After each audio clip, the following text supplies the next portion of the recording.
మొదటి సమూయేలు గ్రంథము 18వ అధ్యాయము మొదటి వచనాన్ని చదువుదాం. దావీదు సౌలుతో మాట్లాడుట చాలించినప్పుడు యోనాతాను హృదయము దావీదు హృదయముతో కలిసిపోయెను. యోనాతాను దావీదును తనకు ప్రాణ స్నేహితునిగా భావించుకుని అతన్ని ప్రేమించెను. కాబట్టి ఇక్కడ దావీదు సౌలుతో మాట్లాడుట చాలించినప్పుడు యోనాతాను హృదయం దావీదు హృదయంతో ఏమైపోయిందంట, కలిసింది అని మనం చూస్తున్నాం. అంత మాత్రమే కాదు, యోనాతాను దావీదును తనకు ప్రాణ స్నేహితునిగా చేసుకున్నాడంట. దేవునికి స్తోత్రం కలుగును గాక. ఈరోజు పిల్లరా, దావీదు ఇక్కడ కూర్చుని వింటున్నటువంటి మీకు బోధిస్తున్న నాకు సాదృశ్యమైతే, దావీదును ప్రాణ స్నేహితునిగా చేసుకున్నటువంటి యోనాతాను ఈరోజు సాక్షాత్తు యేసుక్రీస్తు ప్రభు వారికి సాదృశ్యం. దేవునికి స్తోత్రం కలుగును గాక. యోనాతాను దావీదును ప్రేమించినట్లుగా, దావీదును యోనాతానుకు ప్రాణ స్నేహితునిగా అతడు చేసుకున్నట్లుగా యేసుక్రీస్తు ప్రభువారు కూడా మనందరినీ ఆయన తన ప్రాణ స్నేహితులుగా చేసుకున్నాడు గనక ఆయన మన కొరకు ఆయన ప్రాణాన్ని పెట్టాడు. దేవునికి స్తోత్రం కలుగును గాక. నిజమైన స్నేహం ఈ లోకంలో ఏదన్నా ఉంది అని అంటే మన కోసం ప్రాణం పెట్టినటువంటి యేసుక్రీస్తు ప్రభువారి యొక్క స్నేహం మాత్రమే. దేవునికి స్తోత్రం కలుగును గాక. మనం జాగ్రత్తగా ఆలోచన చేస్తే ఎంతగా యోనాతాను దావీదును ప్రేమించాడు అని అంటే, తాను పొందేటువంటి ఆ భాగ్యాన్ని కూడా దావీదు కోసం యోనాతాను కాదనుకున్నాడు. ఒక రకంగా యోనాతాను తండ్రి అయినటువంటి సౌలు ఇశ్రాయేలీయులకు పిల్లరా రాజుగా ఉన్నాడు. అతని తర్వాత రాజు అవ్వాల్సిన వాడు ఎవరు అని అంటే యోనాతానే. కానీ యోనాతానుకు దావీదుకు ఒక మంచి అనుబంధం ఉంది. వీరిద్దరికీ ఒక మంచి స్నేహం ఉంది. ఆ స్నేహం చివరికి ఏ విధంగా రుజువయింది, లేక దావీదు మీద యోనాతానుకున్న స్నేహం ఎలాంటిది అని అంటే, తన యొక్క ఆధిక్యతను కూడా తన స్నేహితుడిని దావీదుకి ఇచ్చేసే అంత స్నేహం అన్నమాట. దేవునికి స్తోత్రం కలుగును గాక. ఈ మాటలుంటున్న ప్రియ సహోదరి సహోదరుడా, అంటే తన యొక్క ఆధిక్యత, తన అర్హత, తాను పొందేటువంటి ఆ రాజ్యాధికారాన్ని పిల్లరా ఎవరికి ఇచ్చేస్తాడు? యోనాతాను దావీదుకి ఇచ్చేస్తున్నాడు. ఇచ్చేసి అంటున్నాడు, నీవు రాజుగా ఉండాలి, నీకు నేను సేవకుడుగా ఉంటాను. పిల్లరా ఎంత ప్రేమ వీరిరువురు మధ్య ఉంటుందో. ఒకానొక దినము పిల్లరా నిష్కారణంగా ఆ ఒక గిల్బోవ పర్వతం మీద పిల్లరా యోనాతాను తన యొక్క ఇద్దరు సహోదరులతో కలిసి దిక్కులేని చావు చచ్చిపోతే ఆ వార్త తెలిసినటువంటి దావీదు మామూలుగా ఏడవడు, ఎలుగెత్తి చాలా గట్టిగా ఏడుస్తాడు. యుద్ధ రంగమునందు బలాఢ్యులు పడిపోయారు. యోనాతానా, నీవు చూపు ప్రేమ స్త్రీల చూపు ప్రేమ కంటే అధికమైంది. నెడల నీకున్న ప్రేమ అబ్బో చాలా గొప్పది. ఇప్పుడు దాకా నా తల్లి కూడా నన్ను అలా ప్రేమించలే, ఇప్పుడు దాకా నాతో ఎవరు ఆ రకమైన స్నేహం చేయలేదు, ఇంకెవరు నాతో స్నేహం చేస్తారు? ఇలాంటి ప్రేమ చూపేటువంటి స్నేహితుడిని నేను మరలా నా జీవితంలో చూడగలనా అని పిల్లరా యోనాతాను యొక్క మరణాన్ని బట్టి, ఆ యొక్క ఎడబాటును బట్టి దావీదు పిల్లరా చాలా ఎక్కువగా పిల్లరా గోల పెడుతూ ఏడుస్తున్న పరిస్థితిని మనము సమూయేలు గ్రంథంలో చూస్తూ ఉంటాం. పిల్లరా ఎందుకు ఈ మాటను జ్ఞాపకం చేస్తున్నాను అని అంటే, ఈరోజు పిల్లరా దావీదు ఎందుకు అంతగా ఏడుస్తున్నాడనంటే, దావీదును పిల్లరా యోనాతాను తనకు ప్రాణ స్నేహితునిగా చేసుకున్నాడు గనక. ఈరోజు ఈ మాట్లాడుతున్న ప్రియ సహోదరి సహోదరుడు కాబట్టి ఆ ఎడబాటును తట్టుకోలేకపోతున్నాడు. ఆ మరణాన్ని డైజెస్ట్ చేసుకోలేకపోతున్నాడు, జీర్ణించుకోలేకపోతున్నాడు. ఈరోజు యోనాతాను ఎంతగా అయితే దావీదును తనకు ప్రాణ స్నేహితునిగా చేసుకున్నాడో, ఈరోజు అంతకంటే ఎక్కువగా నిన్ను నన్ను పిల్లర యేసుక్రీస్తు ప్రభువారు పిల్లరా ఆయన ప్రేమిస్తూ ఆయన మనతో స్నేహం చేస్తున్నాడు. దేవునికి స్తోత్రం కలుగును గాక. కానీ ఈ రోజుల్లో ఎవరికి దేవుని యొక్క స్నేహం అర్థం కావట్లేదు. ఈ రోజుల్లో పిల్లరా ఎవరికి దేవుని యొక్క ప్రేమ అర్థం కావట్లే. ప్రతి ఒక్కరికి పిల్లరా లోక స్నేహమే, ప్రతి ఒక్కరికి పిల్లరా ఈ లోక సంబంధమైన ప్రేమలే ఈరోజు పిల్లరా మంచివిగా కనబడుతూ ఉన్నాయి. కానీ ఈ లోక స్నేహాలు, ఈ లోక ప్రేమలు శాశ్వతము కాదు. శాశ్వతమైనటువంటి యేసయ్య స్నేహాన్ని కాదనుకుంటున్నారు పిల్లల, శాశ్వతమైనటువంటి దేవుని ప్రేమను కాదనుకుంటున్నారు. ఈరోజు అశాశ్వతమైన వాటి వెనక నేటి దినాల్లో యవనస్తులు పిల్లల పరుగులు పెడుతున్నటువంటి పరిస్థితులు. స్నేహం అంటే ఏంటో కూడా అర్థం తెలియనటువంటి వ్యక్తులతో ఈరోజు స్నేహాలు, ప్రేమ అంటే ఏంటో కూడా అర్థం తెలియనటువంటి వ్యక్తులతో ఈరోజు ప్రేమ వ్యవహారాలు. ఎంత భయంకరమైన పరిస్థితి! ఈ ప్రత్యేకమైన సమయంలో నీతో పిల్లరా దేవుడు చేయాలనుకుంటున్న స్నేహం ఎంత గొప్పది అని అంటే, జాగ్రత్తగా ఉండే పిల్లరా నేను చెప్తాను. ఈ లోకంలో పిల్లరా ఎవరైనా ఎవరితోనైనా స్నేహం చేయాలనంటే అవతల వారు ఖచ్చితంగా గొప్పవారై ఉంటేనే వారితో ఎవరైనా స్నేహము చేస్తారు. చూడండి, ఈ లోకంలో ఎవరైనా సంపన్న స్థితిలో ఉండి, లేకపోతే ఒక సెలబ్రిటీ స్థాయిలోనో ఆ పరిస్థితిలోనో ఉండి, వారు ఏదైనా ఒక ఇన్స్టాగ్రామ్ పిల్లరా పేజ్ ఓపెన్ చేస్తే నిమిషాల్లో పిల్లరా, లేకపోతే అలా ఒక గంట వ్యవధిలో లక్షల మంది పిల్లరా వారికి ఫాలోవర్సు తయారైపోతూ ఉంటారు. ఎందుకు అనంటే, వారిని ఫాలో అవడానికి ఎందుకు ఇష్టపడుతున్నారంటే, వారెవరు ఒక సెలబ్రిటీ, వారెవరు ఒక గొప్ప స్థాయిలో ఉన్నవారు, వారెవరు ఒక సంపన్న జాబితాలో ఉన్నటువంటి ఒక వ్యక్తి అయ్యే కనుక ఈరోజు వారితో స్నేహాలు. కానీ ఒక మాట చెప్పన ప్రియ సహోదరి సహోదరుడా, యేసుక్రీస్తు ప్రభువారు ఆయన మనతో స్నేహం చేసేటువంటి ఆ విధానము ఎంత గొప్పది అని అంటే, ఈ లోకంలో ఉన్న వారందరూ గొప్పవారితో స్నేహం చేస్తే, కానీ యేసయ్యకున్న గొప్పతనం ఏంటంటే, ఏ గొప్పతనము లేని వారితో కూడా ఆయన స్నేహం చేసి అలాంటి వారి కొరకు ఆయన తన ప్రాణాన్ని పెట్టాడు. గట్టిగా చప్పులు కొడితే దేవుని మహింపరచు. ఈరోజు మాట్లాడుతున్న ప్రియ సహోదరి సహోదరుడా, ఈరోజు దేవుని యొక్క స్నేహాన్ని ఒకసారి నువ్వు అర్థం చేసుకోగలవా? ఆయన నేను ఎందుకు ప్రేమిస్తున్నాడు అని అంటే, నువ్వు గొప్ప స్థితిలో ఉన్నావని కాదు.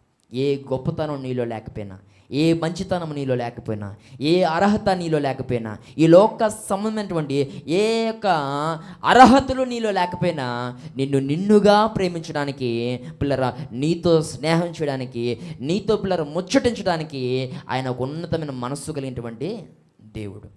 ఈరోజు అలాంటి దేవుని స్నేహాన్ని ప్రక్కన పెట్టేసి, అలాంటి దేవుని ప్రేమను పక్కన పెట్టేసి, ఈరోజు లోక సంబంధమైనటువంటి స్నేహాల్ని నువ్వు వెతుక్కునే పరిస్థితి ఉంటే, ఒకానొక దినాన ఆ స్నేహం నీకు బాధను మిగులుస్తుంది. జాగ్రత్త. ఆ స్నేహం నిన్ను మోసం చేయబోతుంది. జాగ్రత్త.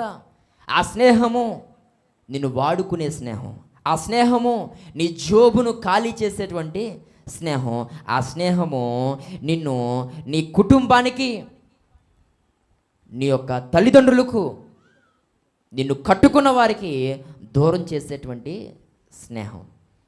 ప్రియ సహోదరి సహోదరుడా, ఆలోచన చేద్దాం. ఈరోజు ఎలాంటి స్నేహం మనం కలిగి ఉన్నాం? ప్రియ సహోదరి సహోదరుడా, నీ స్నేహితులు ఎలాంటి వారు ఈరోజు?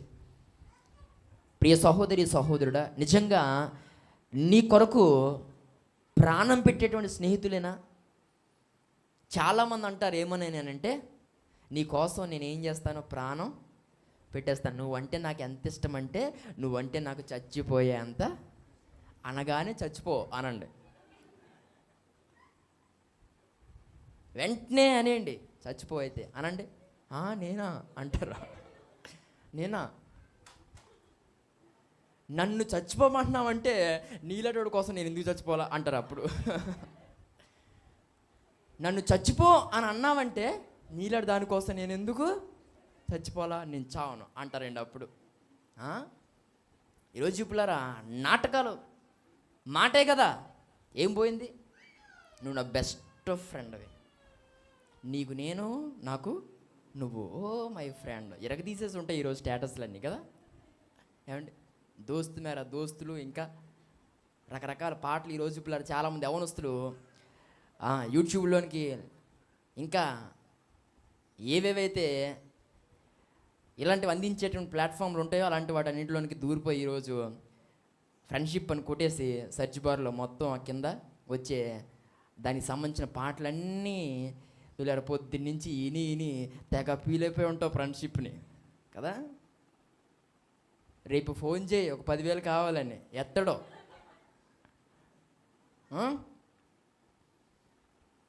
రేపు మధ్యాహ్నం నేను కష్టంలో ఉన్నాను, హాస్పిటల్లో ఉన్నాను, మా అమ్మ చావు బ్రతుకుల మధ్య ఉంది, మా నాన్న చావు బ్రతుకుల మధ్య ఉన్నాడు, ఒక్కసారి రాని అడుగు. ఈరోజు ప్రియ సహోదరి సహోదరు, అలాంటి స్నేహాలు కావు నీవి. నీ స్నేహాలన్నీ కూడా ఎలాంటివి అని అంటే నిన్ను బలాదూరు తిప్పే స్నేహాలు. సాయంత్రం అయితే ఒక మందు సిట్టింగ్లో కూర్చోబెట్టే స్నేహాలు నీవి. ఎప్పుడన్నా చెప్పిందా ఈరోజు నీ స్నేహం ఇక నుంచైనా మనం బాగుపడదామని, మనం బుద్ధిగా చదువుకుందామని, మన జీవితంలో మనం ఒక గోల్ను కలిగి ఆ దిశగా మనం ముందుకు వెళ్దాం. ఇంతవరకు రే నీవు నీ తల్లిని ఎంతగానో ఏడ్పించావు, నేను అలాగే నా తల్లిదండ్రులు ఎంతో ఏడ్పించాను, ఇక నుంచి మనం అలా ఉండొద్దు, ఇక నుంచి మనం సరిచేయబడదాం. అయిపోయింది ఏదో అయిపోయింది, తెలుసో తెలియకో ఇప్పుడు దాకా ఆటలాడేసుకున్నాం, తెలుసో తెలియకో ఇప్పుడు దాకా కాలక్షేపం చేసేసాం, కానీ ఇప్పుడు ఇది కాలక్షేపం చేసేటువంటి సమయం కాదు. చాలా వయసుకు వచ్చాం, ఇప్పుడు ఏదో ఒక దానిలో స్థిరపడేటువంటి వయసు మనది. కాబట్టి స్థిరపడదాంరా, చదువుకుందాంరా, బాగుపడదాంరా. ఇక్కడి నుంచి నీ తల్లిదండ్రుల మాట నువ్వు వినకుండా ఉండొద్దు. నేను అలా చేయను. నువ్వు మొన్నటిదాకా ఎవరో వెనకాల తిరిగావు కదా, ఆ ప్రేమలేమి శాశ్వతం కాదురా. మొన్నటిదాకా స్కూల్ టైం అయితే, కాలేజీ టైం అయితే మన ఇద్దరం భూమి మీద నిలబడలే. ఎవడో గొట్టంగాడి కోసం పిల్లరా, ఎవరో గొట్టం దానికోసం బళ్ళు మీద తిరిగి తిరిగి తిరిగి తిరిగి ఎంతగానో ప్రయాసపడుతున్నాం కదా. ఒరే, ఇద్దరి ప్రేమను కాదనుకున్న ప్రేమ, ఒక్కరి కోసం ఇద్దరి ప్రేమను కాదనుకున్న ప్రేమ నిజం కాదురా. అమ్మ ప్రేమే గొప్పది, నాన్న ప్రేమే గొప్పది అని ఎప్పుడైనా చెప్పిందా? ఎప్పుడైనా చెప్పాడా? ఈరోజు వారిక నువ్వు హ్యాపీ ఫ్రెండ్షిప్ డే అని చెప్పింది. ఈరోజు ఈ వాక్యం ఉంటున్న ప్రియ సహోదరి సహోదరుడా, నిజమైన స్నేహితులు ఏం చేస్తారు అని అంటే నీలో లోపం ఉన్నప్పుడు నిన్ను సరి చేస్తారు. నిజమైన స్నేహితులు ఎవరు అని అంటే నువ్వు తప్పుదారిలో వెళ్తున్నప్పుడు నిన్ను సరిచేసే ప్రయత్నం చేస్తారు. నిజమైన స్నేహితులు ఎవరు అని అంటే ప్రియ సహోదరి సహోదరుడా, నీవు కష్టకాలంలో ఉన్నప్పుడు నీ వెనక భుజం తట్టి నిలబడతారు. ఉన్నారా అలాంటి స్నేహితులు? ఈరోజు గత్తరగాళ్ళందరినీ పోగేసుకున్నాం. ఈరోజు దమ్మిడికి ఉపయోగం లేనటువంటి యదవలను పోగేసుకున్నాం. ఈరోజు నీ వెనక వారు నీకు ఏం నేర్పిస్తారంటే అమ్మాయిల విషయంలో ఎలా అసభ్యంగా ప్రవర్తించాలో నేర్పిస్తారు. ఈరోజు ఈ మాటలుంటున్న ప్రియ సహోదరి సహోదరుడా, నీ జీవితాన్ని చివరికి నాశనం ఎలా చేయాలో ఆ పనులన్నీ నీ చేత చేయిస్తూ చివరికి నిన్ను ఫ్లెక్సీ ఎక్కించేసి అమ్మయ్య అనుకుంటారు. దేవునికి స్తోత్రం కలుగునుగాక. ఆడిక ఈరోజు నువ్వు సేమ్ టు యూ అని చెప్పింది. ఈ మాటలుంటున్న ప్రియ సహోదరి సహోదరుడా, నేను దేవుని సేవకునికి తెలియజేస్తున్న విషయం ఏంటంటే ఈరోజు లోక స్నేహాన్ని విడిచిపెట్టేశాయి. నిజమైన స్నేహానికి భాష్యం చెప్పినటువంటి యేసుక్రీస్తు ప్రభు యొక్క స్నేహాన్ని నువ్వు ఒక్కసారి దేవుని యొక్క వాక్యంలో చూడగలిగితే, మానవుల్ని ఆయన ఎంతగా ప్రేమించాడు, పిల్లల మానవుని పట్ల ఆయనకున్నటువంటి ప్రణాళిక ఎంత గొప్పదో ఈ దినాన నన్ను గుర్తించగలిగితే రాబోతున్న దినాల్లో నీ బ్రతుకు బాగుపడద్ది. దేవునికి స్తోత్రం కలుగును గాక. ఈ మాట్లాడుతున్న ప్రియ సహోదరి సహోదరుడా, యోనాతాను దావీదును ప్రేమించి తనకు ప్రాణ స్నేహితునిగా చేసుకున్నాడు. ఈరోజు దేవుడు కూడా మనల్ని ప్రేమించి తన ప్రాణ స్నేహితులుగా మనల్ని చేసుకున్నాడు. ఈరోజు యేసయ్య ప్రేమ కాదని ఈరోజు ఎవరో పిల్లరా స్నేహితుని యొక్క ప్రేమకు ఈరోజు నువ్వు వెంపర్లాడుతున్నావనంటే అది తెలియనితనం అనాలో, లేకపోతే మూర్ఖత్వం అనాలో, లేకపోతే నిన్ను మరి ఏమనాలో కూడా తెలియదు. ఈ మాట్లాడుతున్న ప్రియ సహోదరి సహోదరుడు. కాబట్టి మనం ఎవరితో స్నేహం ఉండాలి? మనకి దేవునితో మనకి స్నేహం ఉండాలి. దేవునికి స్తోత్రం కలుగును గాక. ఈరోజు గురుమూర్తి గారి కొట్లో, అదేవిధంగా ఆంటీ గారి కొట్లో మొత్తం బ్యాండ్లన్నీ అయిపోయి ఉంటాయి కదా, తెక్కట్టించేసుకుని ఉంటారు ఈరోజు చాలామంది. లేకపోతే కొంతమందికి కట్టేసి ఉంటారు. ఏంటి ఆ ఫ్రెండ్షిప్ బ్యాండ్స్, ఆ ఫ్రెండ్షిప్ అనే పేరుతో కొన్ని థ్రెడ్స్ ఉంటాయి. అలాంటివన్నీ కూడా ఈరోజు గిఫ్ట్ల రూపంలో చాలామంది ఈరోజు చాలా కొనేసి డమ్మీగా అందరికీ ఇచ్చేసి ఉంటుంటారు. ఈరోజు పాపం ఆడు నిక్కర్చోడు కాదని తెలియక ఆడి కోసం ఈరోజు నువ్వు 100 రూపాయల కన్నా ఎక్కువే ఖర్చు పెట్టావు. ఆడు ఒక తుంట్రదని తెలిసి కూడా ఈరోజు అలాంటి వారి కోసం నువ్వు చాలా ఎంతో కొంత ఖర్చు పెట్టి ఒక గిఫ్ట్ రూపంలో వారికి ఇచ్చేసావు నువ్వు.